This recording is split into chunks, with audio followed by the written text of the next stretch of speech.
Okay, welcome everyone. This is the sixth time I've attempted to record the CEU event. So thank you for your patience with me getting this to you, or my getting this to you.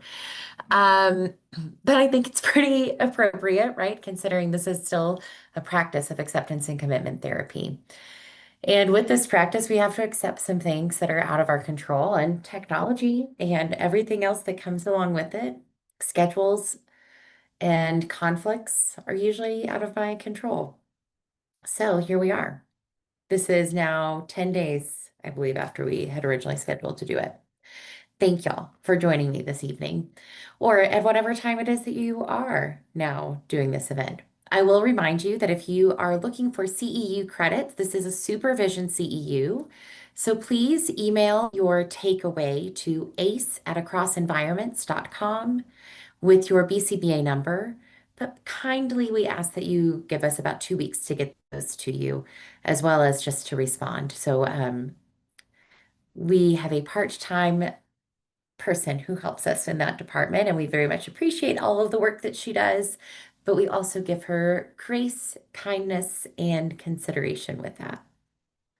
Okay, y'all, so this evening we're going to be doing, as I mentioned before, a supervision CEU regarding the present moment. And y'all, this is not about how we're going to teach our supervisees how to supervise, except that we will be because we'll be modeling this, right? But this is very much a practice for ourselves as supervisors. So I want to make sure that we're starting this mindfully. Everybody, I want to take a moment to just pause. Listen to what I'm saying for just a second. Turn off the rest of your distractions, flip your phone over.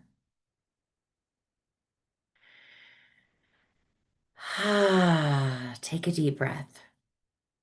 Close your eyes if you feel comfortable. If not, find something that you can soften your gaze and just kind of look at. Zone out, if you will. Recognize and connect all of those bodily sensations, those somatic symptoms that you're feeling. Put your feet down on the ground. Plant them firmly where you are. Roll your shoulders back.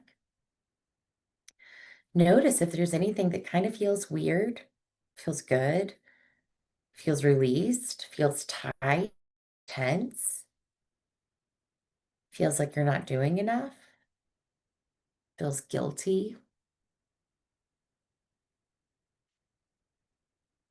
And now, let's make ourselves receptive and aware of what we're about to be doing, which is something pretty powerful.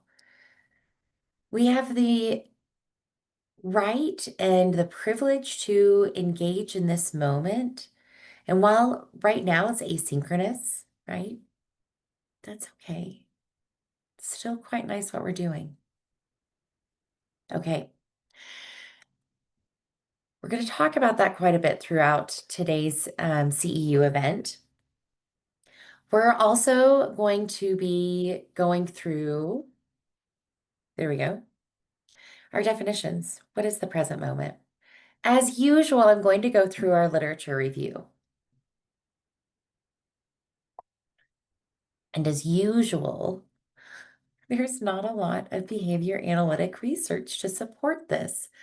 We actually do have quite a bit of research or thought pieces or papers that are really insightful, that are considered well respected within our field, that definitely discuss the importance of using acceptance and commitment theory as part of our supervision practices. Very much so. We talk a lot about values, self as context, but there isn't a lot of what we would consider present moment supervision. And so I'm going to define that a little bit more for you and what I mean by this. We're also going to explore what has supervision historically been for our field, and then what might it look like for your practice. And then, I love a good takeaway. You're going to walk away with your own fidelity check for yourself, right? Not for somebody else. We're practicing this ourselves so that you can go through this before you go into supervision or as you're walking into supervision to just help better support yourself. Be in that moment. All right. So, what is the present moment? It is a connection between this moment, this current environment, this setting, and our inner behavior. So that's why I had you go through and kind of like do a quick little body scan, a little thought scan at the beginning, because it's reconnecting. We can go through the motions pretty easily of what's observable. We're behavior analysts. We love a good rote response because that's what happens with whenever we do a lot of our behavior skills training, right? We get those rote responses. So I'm going to invite you to stop doing that so much and instead dig a little deeper. Don't play just I spy with yourself and go through the motions of telling me a few things that you can see and hear and taste and whatever else, but really connect what's happening in here and here with the environment. That is actually pretty difficult when we get down to it. We've just practiced that, but we're going to practice it again. So here we go. We're going to practice right now in this moment. So you're going to think about everything that's coming to mind. I have a lot of thoughts that just kind of flood my brain on a pretty regular basis. And I don't think that I'm the only behavior analyst who's that way. I think a lot of us are just constantly seeking data, right? Or we're seeking things to observe, to collect data on, or to measure, right? And so our brains very rarely shut off when we're thinking about caregivers, we're thinking about the team, we're thinking about the supervisor who's above us, we're thinking about the supervisee who isn't even with us right now. We think about the client, we think about the client that we just left, we think about the client that we're about to go to, right? We have a lot that we're trying to balance. And so when we do that, it's overwhelming. That leads to burnout, right? Even as I was talking about that, I started to feel something in my throat. And it wasn't just that I talk too much, but it is that sometimes I have thoughts and feelings just thinking about that level of stress. So I'm going to again invite us to close your eyes, let out that stale air and whatever it is that's going on. You might hear a lot of different sounds going on around you. You might be at home, hear the sounds of your neighborhood, cars driving by, kids playing in the neighborhood behind you in the backyards. You might hear your dog or your cat, the water running from your fish tank. You might feel the sun or you might hear the rain. You might feel that brightness or see that brightness in your eye from the sun. Or you might be at your clinic or your agency. You might be sitting in your car, might feel the heat or the air conditioner blowing.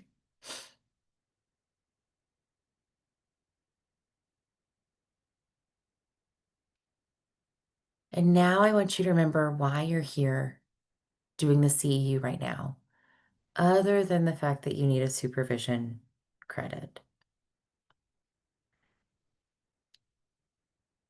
And remember, it was to learn something.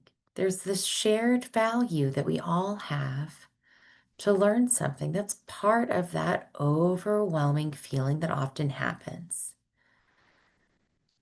But when we can focus on just one thing at a time, our data collection is actually going to be a little bit better. Our observation skills are going to be a little bit more in tune. And that takes us to what happens whenever we engage in the present moment. We slow down quite a bit. You could probably go back to the beginning of this recording and listen to the change in the sound of my voice versus now. It's slower, it's lower, There's not that feeling right there in my throat. Hold on 1 second. All right, just a minor interruption in the moment. So, what happens when we're able to stay right here? Those minor disruptions are actually minor disruptions. They aren't all consuming, they don't throw us completely off track. It's nothing. It's a little blip when you're looking at that straight line, right? Boop.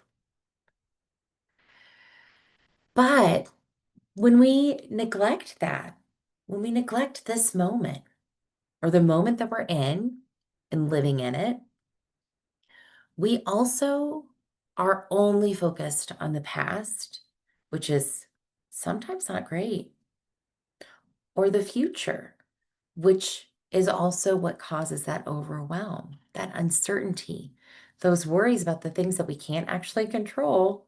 What's going to derail us? I don't know. And as supervisors, this is a pretty heavy thing because we are asked to call from our past quite a bit. We're often asked to reflect upon our own supervision and the quality of it. Was it good? Was it kind of shitty? I had really good supervision for the most part. And I will say for the most part, because there's always an outlier experience, but that's also a learning experience, right? But many supervisors get kind of focused on either making it better than the supervision experience that they had or making it almost worse than they want it to be from before, right? So, like, it's this idea of, well, I experienced supervision practices that were this bad. So, obviously, you should experience some pretty bad supervision so that you can build your resiliency, right? But then we think about this worry about the future and getting our supervisees to pass the exam. And we're so focused on the passing that we forget about everything beyond the task list that goes into being a good BCBA. And I've got a little bug right here. Not anymore. So let's think about that. What does it take to be a good behavior analyst? Well, being present, being able to fully support in that moment, right? You're hoping to teach somebody who's going to teach somebody who's going to teach somebody who's going to teach somebody. You're hoping for this ripple effect, right? That's this worry about this future. But if you aren't focused on the initial toss, right? So what you're doing right now, those ripples aren't going to sustain. And that's the reality of it. And that's because we often are focused on how we're communicating. And am I providing effective communication? Am I giving the supervisee in the moment the feedback that's going to be the most important to them? And we often think that what's most important to us is what's most important to them. And we're usually wrong. And when I say important, what I really mean is helpful. So we think, man, this is really what I'm going to find the most helpful for what I had in mind for my supervision session today versus what the supervisee might be needing more so in that moment that you failed to observe because you weren't in the moment and you were so focused on the future. And so then our communication becomes truly ineffective. It becomes really critical, right? Corrective, harsh. We take over the session.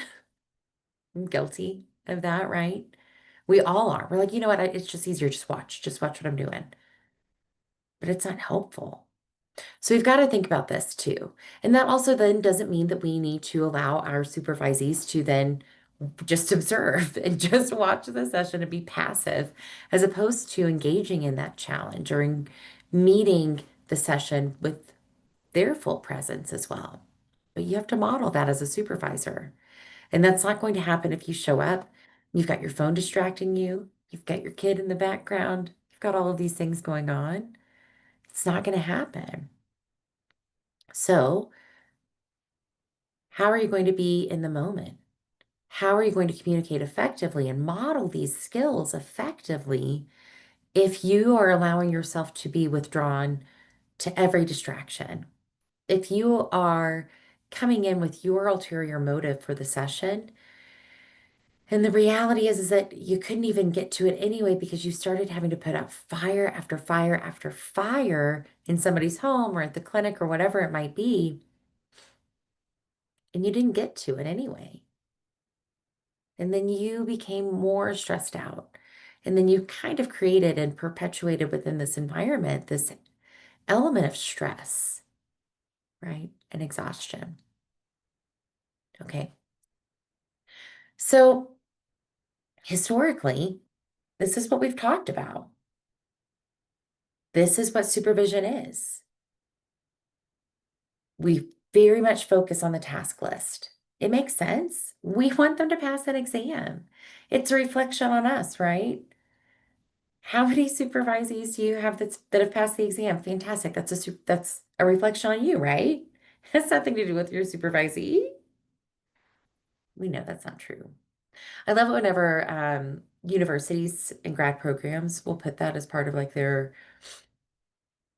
like they'll put their pass rate as part of it. I don't think they do that as much anymore because it's not so great. Um, but it's a reflection, right? It's something. So that's the big thing. The other thing is that you're just a billing mill. You're 97155. Just go ahead and call you that, right? It's not the quality of your supervision, it's just making sure that you are billing. But we know that it depends. Some learners, in some cases, and some teams are going to require more supervision than insurance may usually allow. Others may not need as much supervision. You know this, we know this, that's best practice. But we also think, oh my gosh, we've got to make sure that we're getting those hours logged for these people. In fact, right now it's July 3rd, and I'm realizing that I've got to get my June logs done and monthly verification forms signed and ready. I'm not the only one who thinks about that. But when we only think about these couple of things, these 6 things, or these major things that we're focused on, we truly then are missing out again on the support, modeling. Why are we really there? I don't know about y'all, but in our agency, we have a few people who are working toward their BCBA, but the majority aren't. The majority are RBTs, more than likely using this as some sort of experience to get their foot in the door in another field or some sort of just step along the way. That's okay. It's okay. That's what that position's supposed to be. It's an amazing position for that. The experience that you can get from it is fantastic. But that doesn't mean that we need to be constantly thinking about the hours. We can also recognize like they can do this job and we can do this job with them and be fully supporting of their needs too. So, feedback.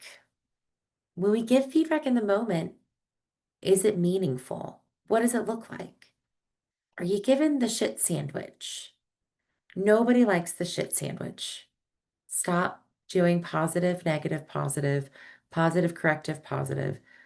It's not helpful. It's just not. Be direct. Hey, let's work on this right here.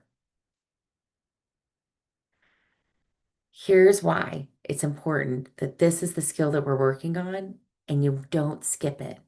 Because if you skip to where you are right now, we're missing this critical piece to shape the behavior where we want it to be, right? Be direct. It's all right. can still be positive. You're doing a fantastic job. I love this energy that you have today. You're really engaged in your sessions, and that's awesome. Way to recognize that your learner was an HRE, and so you could go ahead and get started with this. But remember, right now we're on FCR, and then we'll get to the tolerance response. Amazing job. Cool. Let's just take it. Let's give him another minute or two, and then you can do that again. No big deal, right? So these are all things that we really kind of focus on when it comes to supervision historically. I know that y'all are shocked by this, but there's actually not a ton of research in the field of ABA. But these are a couple of things that I found that were actually really aligned. So this trauma stewardship book that's on the right in the blue is one of my favorite books. It, if you are a practitioner looking to provide compassionate care and trauma-informed care, this is a book that might be very helpful for you. There are a lot of personal studies in here and personal stories. They're fantastic. They're relevant, they're parallel, and they're meaningful to what we do. It talks a lot about social workers, their experiences, emergency workers, doctors. But I want y'all to, I don't know if you can see it really well. Let's see if I can scroll in. No, maybe not.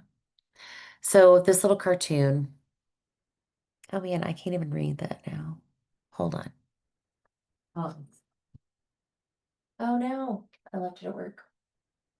Okay, I left it at the center. No big deal. But the middle piece right here, we can read this underlined version. If you don't, but I encourage you to pick up this book. It's not an inexpensive one. But this underlined part right here, when we arrive at a frightening place, we want to slow down enough to be curious about what is happening within ourselves. Paying attention in a particular way on purpose in the present moment and non-judgmentally.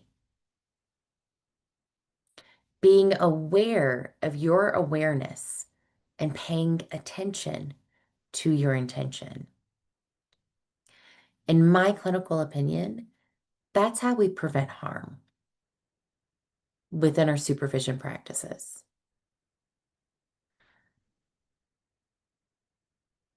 We often are doing something that's pretty frightening.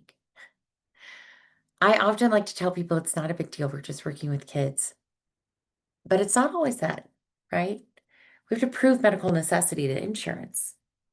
So it's obviously something that's pretty important that we're doing.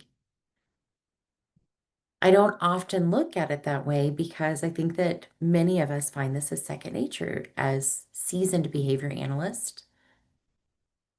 But our supervisees aren't seasoned behavior analysts.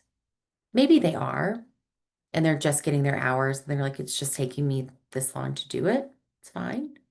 But they still need support, right? They still need to be able to support others and show up for others in a way that is meaningful and impactful and with intention. That's why I believe when we show up for supervision in the present moment and we're fully engaged with what's happening versus doing data analysis, writing treatment plans, talking to the caregivers, walking away, doing something else, working with another client. Like this happens. I get it. I live in reality too. Even if that present moment, and Linda LeBlanc used to say this all the time, even if it's 15 minutes, it's powerful. It's okay if that present moment is 15 minutes, 1 unit long of true, meaningful, engaged, aware, attuned supervision. So this article is from the Journal of Educational Supervision. And I don't know if y'all know this, but I did not get my master's in ABA or similar. It was a similar field, but I have my master's in educational psychology. So a lot of my experience within my supervisory work, I had clinic-based that I did with both Baylor and then also with another agency. And then a lot of what we did was talk about schools and education and learning. So for me, this makes a lot of sense because they're very parallel.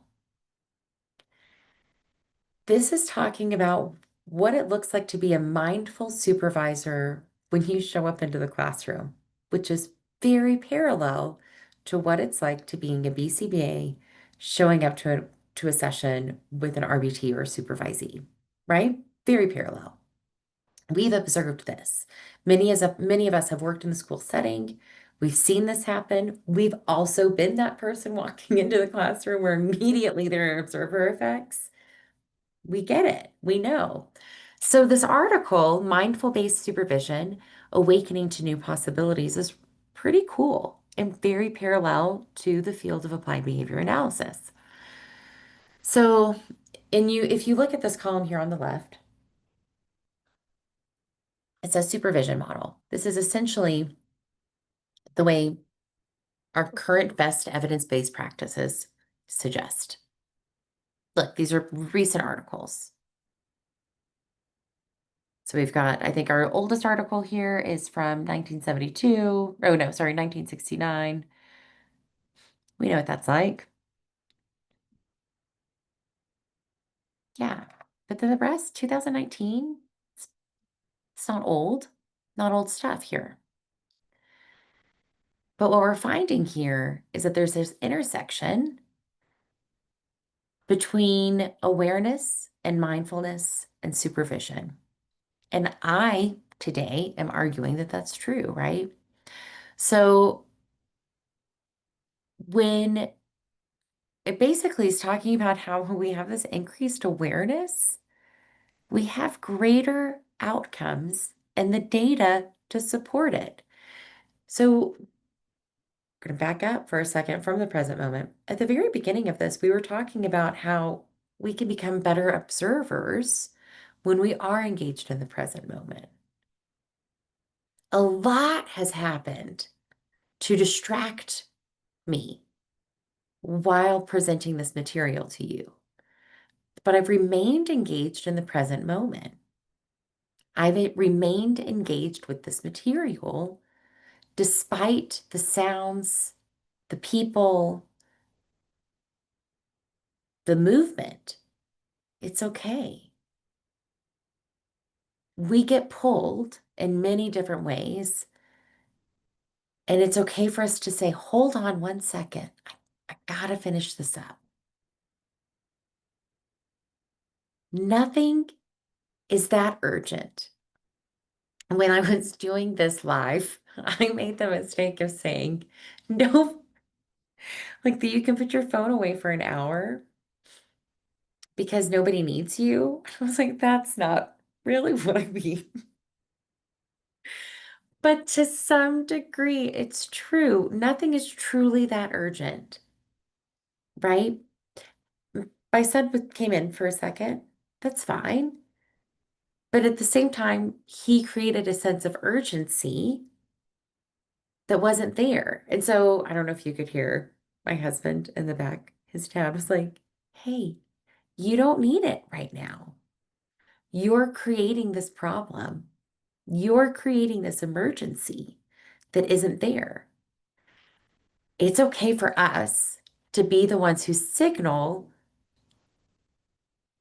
this is not an emergency right now. It's okay. And sometimes we can signal that by if it's with our phone, you don't have to respond.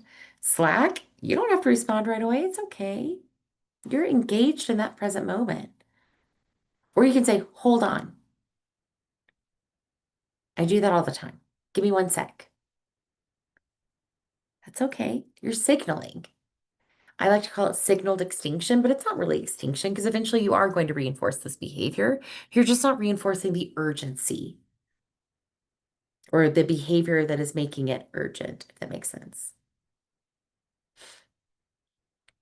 Okay. Well, trauma stewardship is not available for you on Podia or the website where you access this. However, this article is the mindfulness-based supervision is um is uploaded. So be sure to access it. It's really a nice one. So what can supervision be?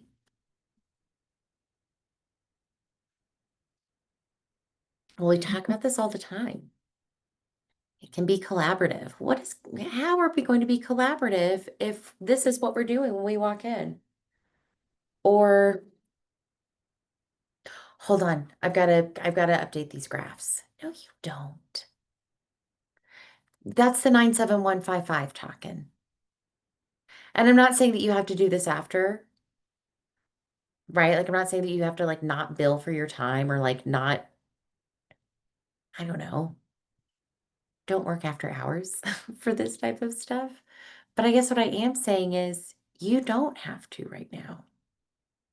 What if instead, when you walked into supervision, you were the observer and that's it? You walk in and everybody comes in and gives you questions, right? Immediately. That's something to observe. Again, the sense of urgency.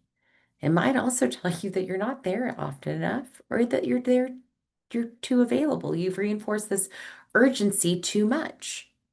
That's data. When you show up and you immediately are inundated. Be mindful of that the next time that you're showing up to a session. What might be happening? And then analyze that data, right? But also on this next little thing, when we're talking about soft skills, like how do you do that? How do you set boundaries in a soft way? Well, you don't have to be an asshole about it, but you can say like, oh man, hold on 1 second and make sure it fits in your personality, right? Don't like if you try to talk like me, people are gonna be like, that seems weird. But say, hey, hold on 1 second. I just walked in. Here was my plan for the day. Can we talk in about 10 minutes? Because my plan is I really need to watch so and so because I want to see if I might be able to find out what's happening at this moment right now in the session. And then as soon as I have, I want to talk about it. But I also want to hear what you have to say too. And I know it's important, but I'm going to be distracted unless we set aside some different time. And mom or dad or caregiver might say, like, oh no, I don't actually have any more time after that. Then here's what I'm going to say to the behavior technician. Hey, before you do the thing that I want to see, wait for me because I've got to meet with grandpa real quick so that he can talk about what happened this weekend. Okay. And then let grandpa know I only have like 10 minutes that I can talk about this, but I want to hear about it and let's see if we can troubleshoot some things right now. If there's nothing that we can troubleshoot right now, then I'm going to take some notes and let's figure out a plan to talk about this more later. Does that make sense?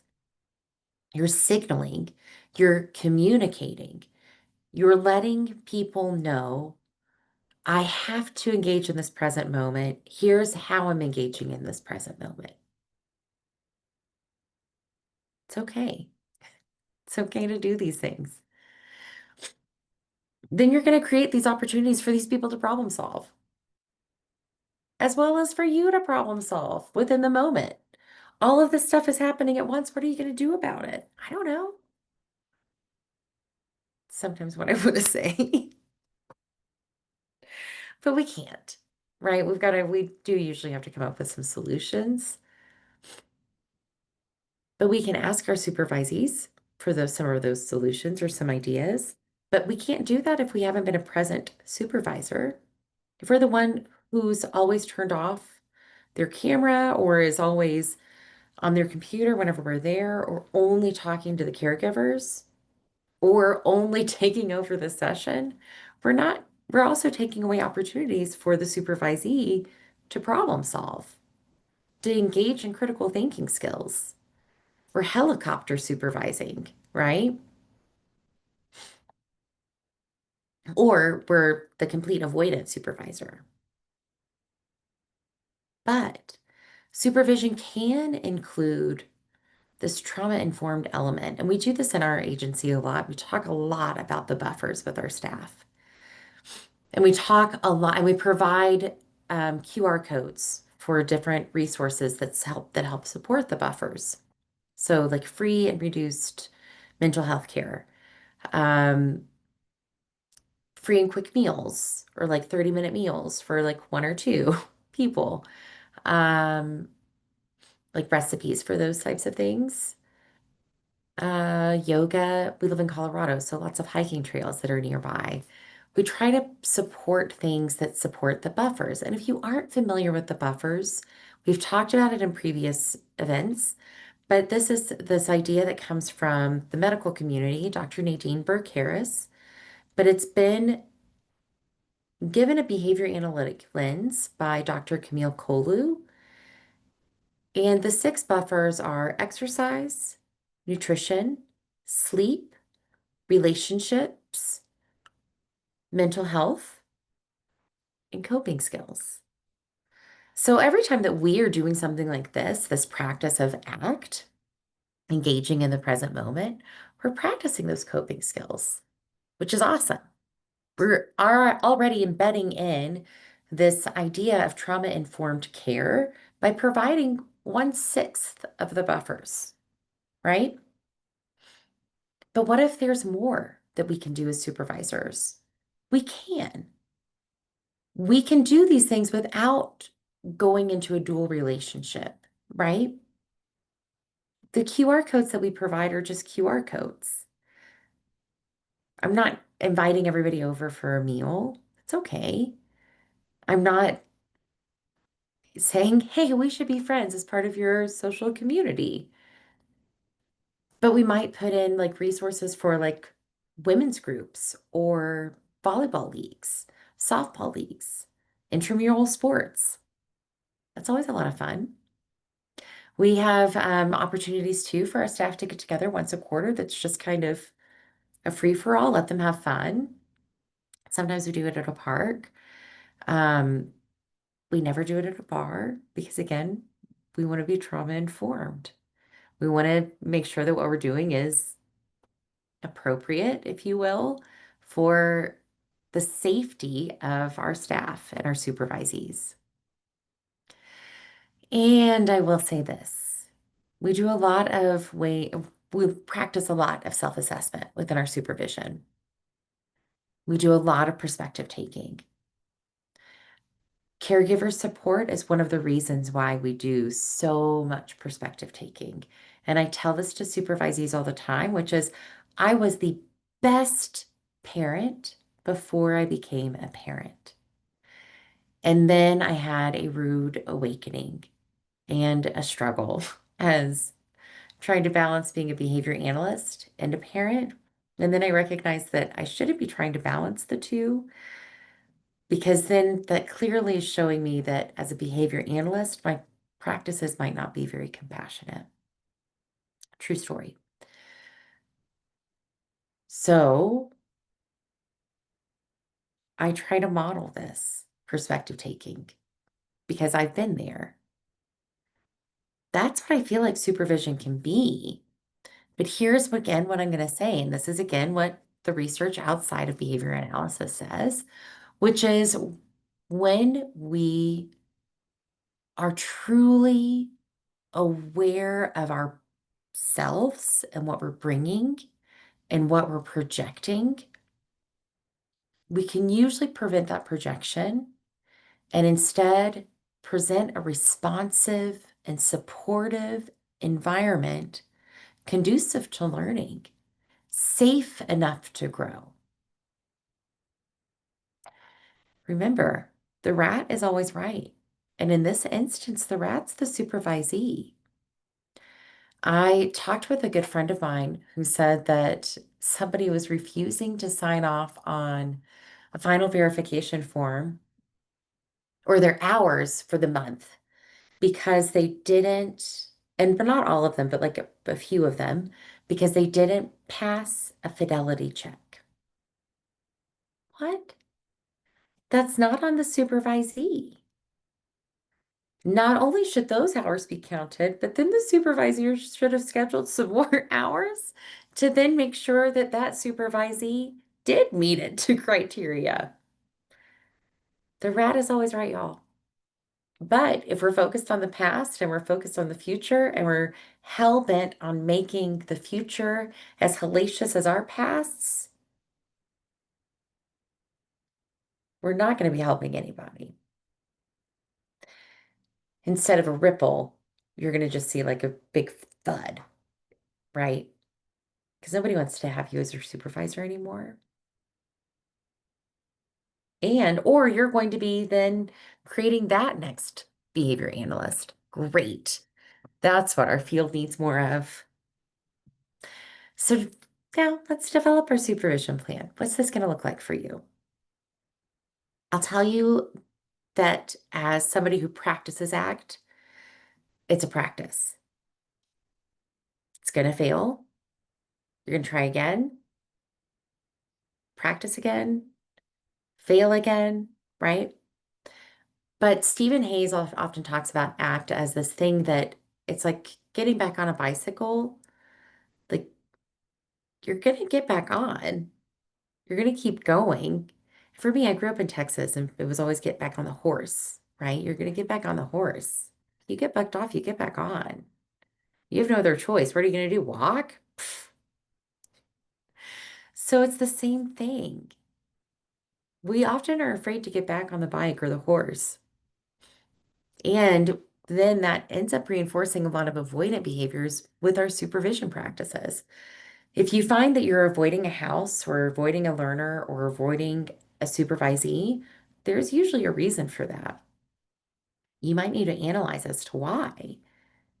And then you might need to develop a plan to help you be fully present for that learner, for that supervisee, for that family, and for truly the impact that you claim that you value. We have a lot of this talk about intention versus, or intent versus impact, intention versus impact. If it's harmful, it's harmful. If it was shitty, it was shitty. Doesn't matter if you didn't intend for it to be, it still happened. You can still change and learn from that experience and do better, right? So develop a plan. What is your supervision plan going to look like? Usually we're used to making our schedules. So maybe as you're making your schedule, you also think about what's this going to look like? What do I hope for? What's my intention for when I see this learner? And then what's going to happen whenever everything changes? Now, that's what we're used to doing. Now, what's your intention for yourself? How are you going to show up for yourself and be fully present? Not fully consumed, but present. And we often will confuse the two. We often confuse the fact that when we're in Central Reach or High Rasmus or our data collection systems, that we are in engaged supervision. How is that supporting the supervisee? How is that supporting the learner in that moment? It's great historical reference, but focus on the moment first. So how are you going to do that? You might need to create your own little fidelity check. So here's what I would do for you right now. If you're seeing, when you observe, like you're going to walk in, do a little mild exercise, 30-second exercise, 10-second exercise, whatever, and observe, signal that you're going to observe if you need to, set a time, right? Like we talked about. And then as you're observing and you're noticing and you want to jump in, don't. observe some more. If you want to jump in again, because it's like the same thing and you're like, oh my God, then maybe. But here's how you're going to do it. Hey, you're doing actually this is this, right?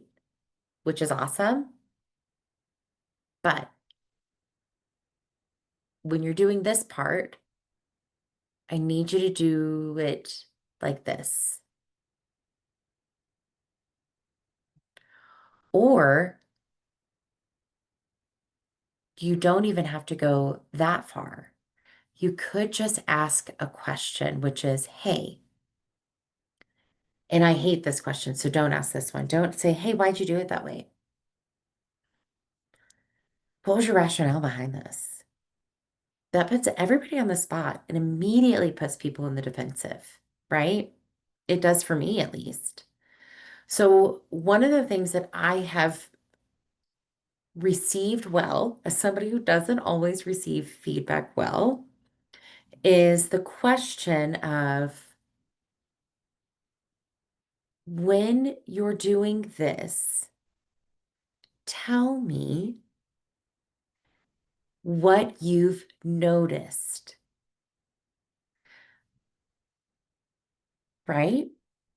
Because sometimes what they end up doing is pinpointing that there's a hole in your program write-up. Because you assume that they're going to do it as you've modeled or as you've told, but sometimes they're going to do it as it's written because they've been pretty well trained by you to follow technological instructions. And so they're going to say, well, I didn't know because it wasn't written in the program. And you're going to say, oh, yeah, you're right.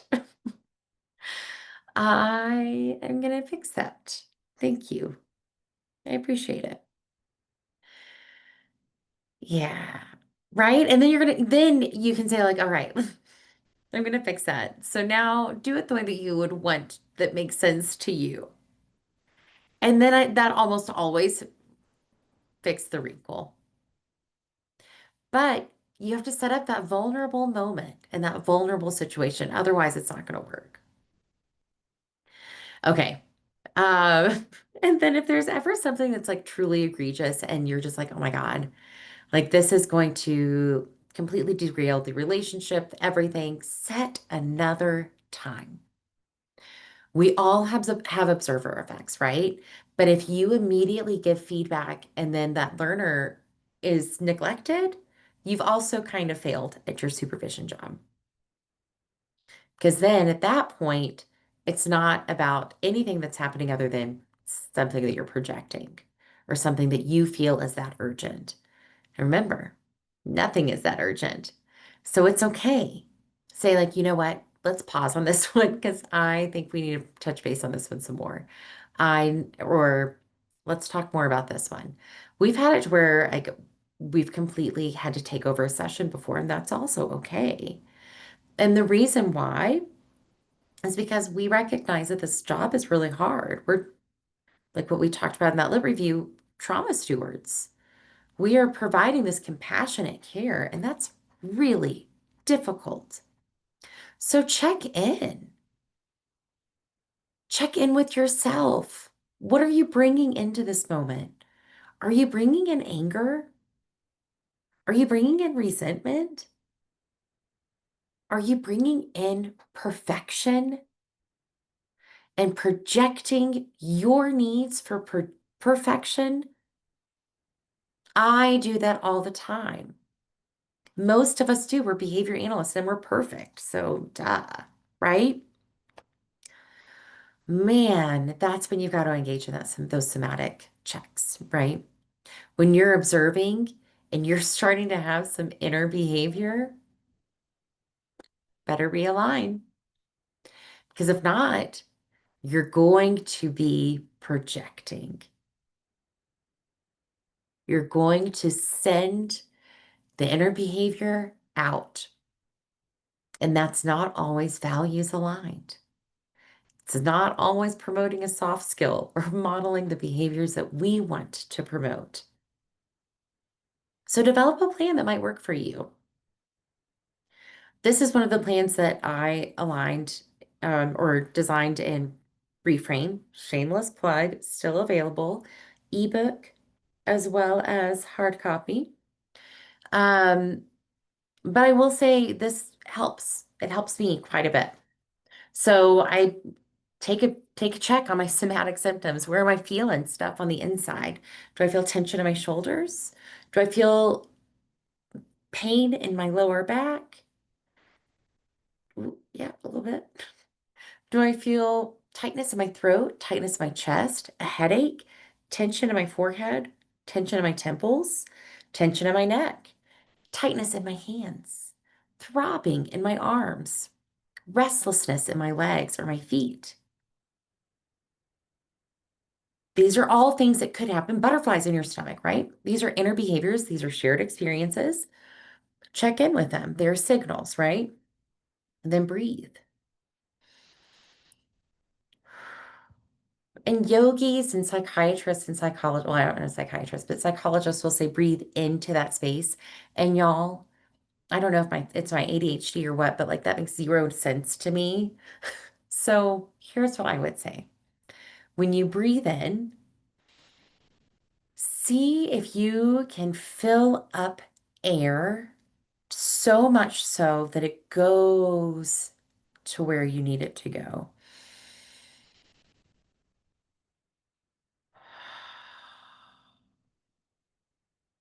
And that makes a little bit more sense to me. It's a little bit more of a physical thing.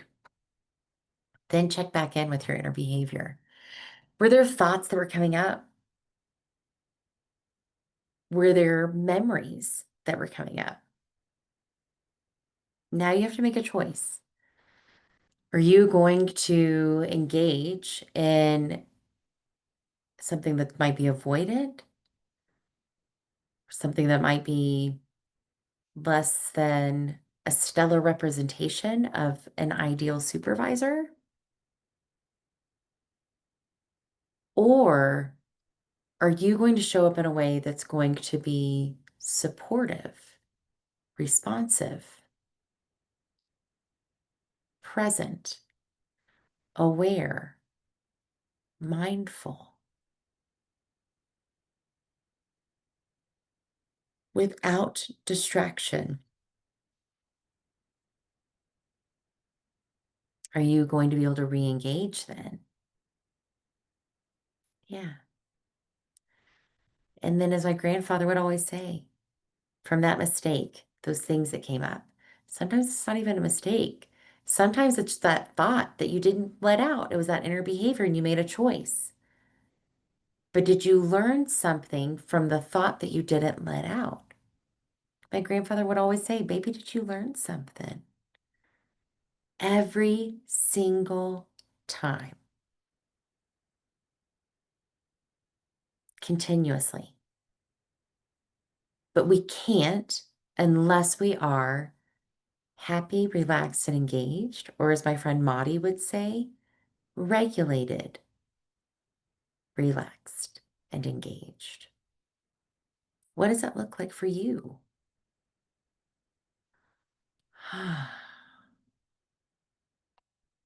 Okay. So as you're developing this some more, again, that was an example. What's your goal? What do you hope to accomplish for yourself as a supervisor? Not for your supervisee, for yourself. What are your strengths? What are your supervisee's strengths? Now ask them, what do they hope their goal is? What are they looking for? Not just to pass the exam. That's surface level. We're radical behaviorists here. So what are they really hoping to accomplish here? Now, how are you going to model that for them? Is that currently in your skill set?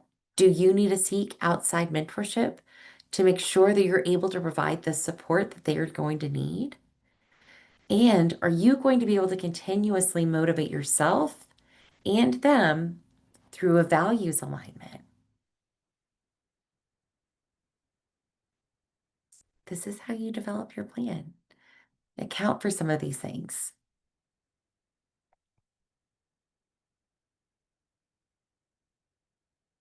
This is another idea that you could do. You could do it kind of like a literature map, if you will. Hexaflex. I want to listen, guide, just be. Maybe you just want to focus on praise. Maybe you just want to focus on saving or sharing space with each other. And by that, I mean like asking questions, having them like then do things the way they would do them, being open to their feedback, because that makes them then more receptive to your feedback, right? You're modeling this behavior. Cool. So here are our resources for today. Reframe is available. Mindfulness-based supervision, Awakening to New Possibilities, is available for download on the website. And then I highly encourage you to get Trauma Stewardship, a really great resource and book. Y'all, thank you so much. In a couple of weeks, we're going to be doing part 7, and this is going to be an ethics CEU. So we're going to talk about the ethical framework of ACT, and then we're going to get back into the Hexaflex after July. All right, y'all. Have a wonderful day. Don't forget to email your takeaway to ace@acrossenvironments.com. All right, everyone. Have a fantastic summer. Bye-bye.